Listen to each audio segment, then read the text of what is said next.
Réunie en session dès le 23 mai dernier, la première session ordinaire du Conseil économique et social CES s'est achevée ce matin. Pendant près de 4 semaines, les conseillers ont examiné les contraintes favorables à la relance et à la compétitivité de l'économie nationale. Des recommandations ont été faites à l'issue de cette session ordinaire. Paul-David Bambara, Sanois, Christine Koulibaly.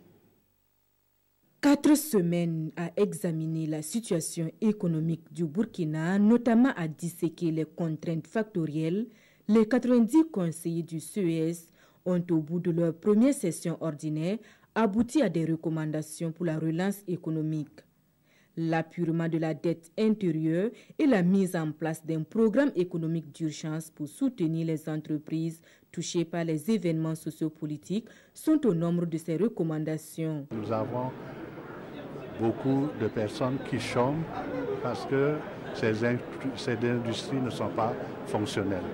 Ce que nous avons recommandé, c'est de voir la possibilité de mettre en place un financement de ces industries pour redonner la vie ou bien le travail à ceux qui sont présentement au chômage.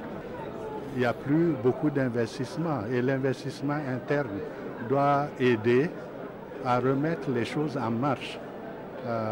Donc on encourage ceux qui sont capables d'investir, de se mobiliser et de mettre leurs capacités au service ou leurs capitaux au service du développement, surtout que nous avons un référentiel, le PNDS. Quant à l'accroissement de la compétitivité, le Conseil économique et social recommande entre autres la réorganisation de la fiscalité, la réduction des taux d'imposition des sociétés ou encore le renforcement des politiques de concurrence. Le CES a par ailleurs adressé une motion de félicitations au gouvernement pour la libéralisation partielle du segment de la distribution de l'énergie électrique au Burkina.